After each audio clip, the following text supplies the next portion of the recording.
नमस्कार मैत्रिणींनो, तर स्वागत आहे तुमचं माझ्या एक नवीन ब्लॉगमध्ये. श्री स्वामी समर्थ सर्वांना.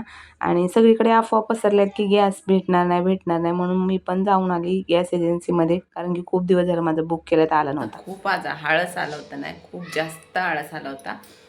त्या आळसापोटी मी आज सकाळपासून जे भांडे तसेच ठेवलेले आहेत. परत बघा, हा बघा इथे दिसत असेल तुम्हाला की डीमार्टवरून आणलेला जो सामान होतं तेही मी भरलं नाही आहे. कारण की काय माहिती, आज जेवण केलं ना दुपारी, त्यानंतर मला खूप कंटाळा आला. मग त्यामुळं मग आज मठामध्ये जाणं झालं महाराजांचं दर्शन घेण्यासाठी. मग छान दर्शन वगैरे करून आली, पण काय माहिती ऊन खूप जास्त आहे, त्यामुळे मग पाण्याचं प्रमाण शरीरात कमी झालं. मग विकनेस वाटल्यासारखा वाटत होता. त्यामुळे मग आज सगळी कामं स्किप केली. पण काय करणार, शेवटी आपल्यालाच ती कामं करायची आहेत. शेवटी काही झालं तरी पण सकाळी कर संध्याकाळी कर, पण आपल्यालाच ती कामं करायची असतात.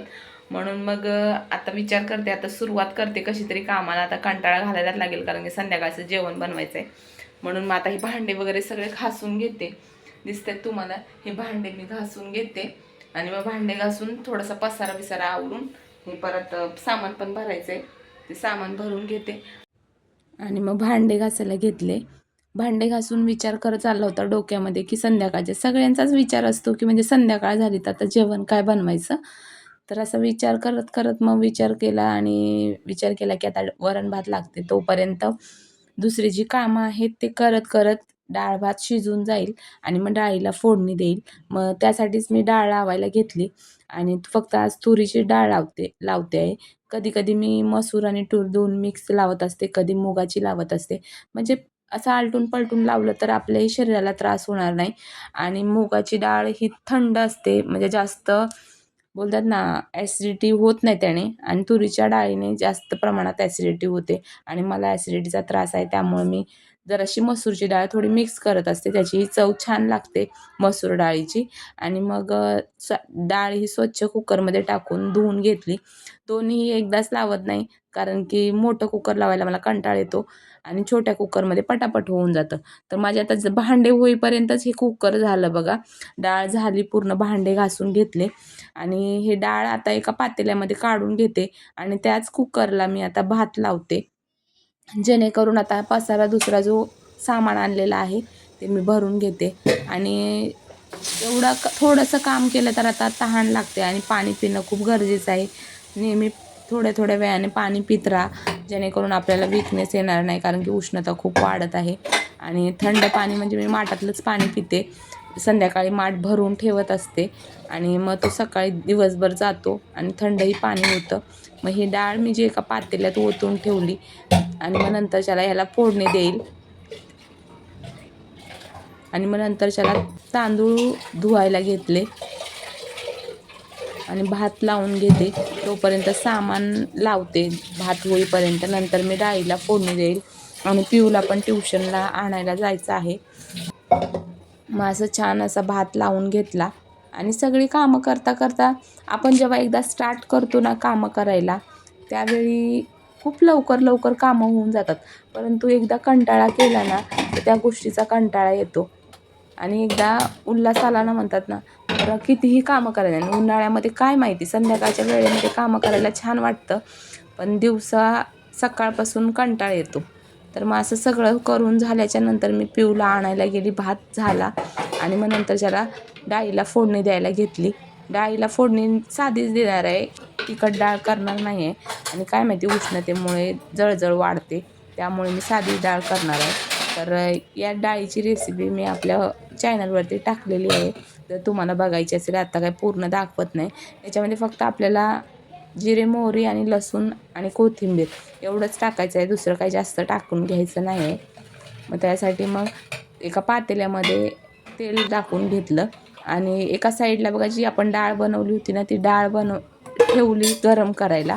जराशी थंड झाली होती आणि विस्करने मस्त मिक्स करून घेतली, जेणेकरून ती छान पेटली जाते. आणि मग गरम झाल्यावरती फोडणीही खूप छान बसते आणि चवीलाही जेव्हा आपण डाळीमध्ये गरम पाणी नेहमी टाकतो ना, तसं आता पाणी मी व्यवस्थित बरोबर झालेलं आहे, म्हणून मग मी गरम करायला ठेवते, जेणेकरून फोडणी छान बसेल. आणि बघा असं जिरे मोहरी लसूण टाकून घेतला आणि लसूण जरासा लालसर झाला ना की आपल्याला जी डाळ आहे त्यात ऑलरेडी मी हळद आणि मीठ टाकून ठेवलेलं आहे, मग त्यामुळे मग अशी टाकून घ्यायची आणि जी फोडणी बसते ना ही डाळ प्यायला एक नंबर लागते. कधीतरी ट्राय करून बघा, खूपच छान आहे चवीला. त्यानंतर भाकरी बनवायला घेतल्या आणि आम्ही ज्वारीच्या भाकरी बनवतो आणि एकदम सिंपल असतात. कोणतंही गरम पाणी वापरायचं नाही, काय नाही. आपल्या थंड पाण्यात छानपैकी पीठ मळून घ्यायचं आणि पीठ मळताना हे पीठ असतं ना जरा चिकटपणा येईपर्यंत आपल्याला मळायचं असतं आणि जरासं जोर देऊन मळायचं, जेणेकरून चिकटपणा येईल आणि भाकरी आपण जेव्हा थापतो ना त्यावेळी तुटणार नाही. आणि अशी छान असं पीठ मळून घेतलं आणि लगेच अशी भाकरी थापून घेतली. आणि भाकरी थापणं म्हणजे एक टास्क वाटतो कधी कधी, पहिला वाटायचा, पण आता काही नाही. लग्नानंतर असं वाटतच नाही की भाकरी म्हणजे, मला मुळात आता भाकरीच बऱ्या वाटतात. त्या चपात्याचं पीठ मळा, नंतर त्याला ते लाटा, नंतर भाजा, ते आपलं वेळ खाऊ प्रोसेस करण्यापेक्षा आपले भाकरी पटापट पीठ मळलं आणि थापल्या आणि भाजल्या की झालं. तर कोणाकोणाला असं वाटतं ते नक्की सांगा की भाकरी ही आपल्याला सोपी वाटते आणि छान चवीलाही असते. आणि उन्हाळ्यात तर सहसा ज्वारीची भाकरी खाल्ली पाहिजे, जी पित्तवर्धक असते आणि थंडही असते शरीराला आणि चांगली असते. त्यामुळे मग मुलांना आणि सगळ्यांना ही भाकरी खाणं गरजेचं आहे. आणि आमच्या इथे नेहमी दररोज संध्याकाळी मी भाकरीच बनवत असते. छान अशी आता विचार करते बघा, आता पुढे तर तुम्हाला कळेल की भाकरीसोबत काय खायचं आहे. आज सगळ्यात म्हणजे टेस्टी आणि चांगला पदार्थ आहे, जो की भाकरीसोबत खूप टेस्टी लागतो. आणि छान अशी भाकरी करून घेते मी आता. आणि तुम्हाला भाकरीसोबत काय खायला आवडतं ते नक्की सांगा. मग भाकरीला छान असं पाणी लावून घ्यायचं वरच्या साईडने आणि ते जरासं सुकत आलं ना तर भाकरी ही पलटून घ्यायची आपल्याला. जेवण कसंही असू दे, पण ना ते आपल्या शरीराला बाधलं नाही पाहिजे. तुम्ही ऑइली खाल वगैरे, आणि उन्हाळ्यामध्ये तर एकदम साधं जेवण प्रेफर करायचं, जेणेकरून आपल्या शरीराला त्रास होणार नाही. आणि अशी टर्न करून घेतली भाकरी आणि सर्रास थंड पदार्थाचा समावेश करायचा उन्हाळ्यामध्ये. त्यामुळे मी थंड पदार्थच हे करत असते. आणि छान अशी भाकरी बघा कशी टम्म फुगली, कारण की भाकरी म्हटलं ना तर फुगायलाच पाहिजे, नाही तर मग त्याला चव येत नाही. बघा अशी छान भाकरी फुगली होती, जशी काय एखादी बोलतात ना पुरणपोळी वगैरे फुलते ना, तशी भाकरी फुलली. मस्त वाटतं अशी भाकरी बघितलं की. मला तर गरम गरम भाकरी खूप आवडते. तुम्हाला आवडते की नाही नक्की सांगा. भाकरी करून घेतल्या आणि मग आता भाजीला एक कोशिंबीर करणार होती, जी ती नेहमीच करते, म्हणजे दररोजच आता आम्ही उन्हाळा सुरू झाल्यापासून करतो आहे.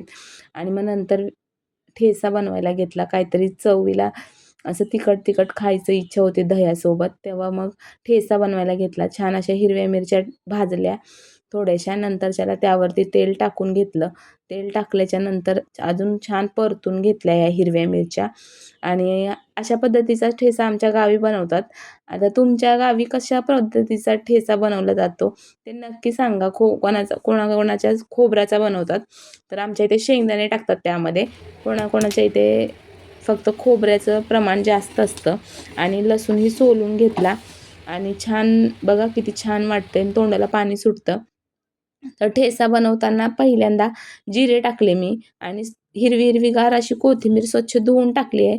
नंतर लसणाच्या 5-6 पाकळ्या टाकायच्या आणि आपली हिरवी मिरची असते ना, ती फक्त हिरवी मिरची जी भाजून घेतली आहे ना ती छान टाकून घ्यायची आणि खलबत्त्यामध्ये छान मीठ टाकायचं.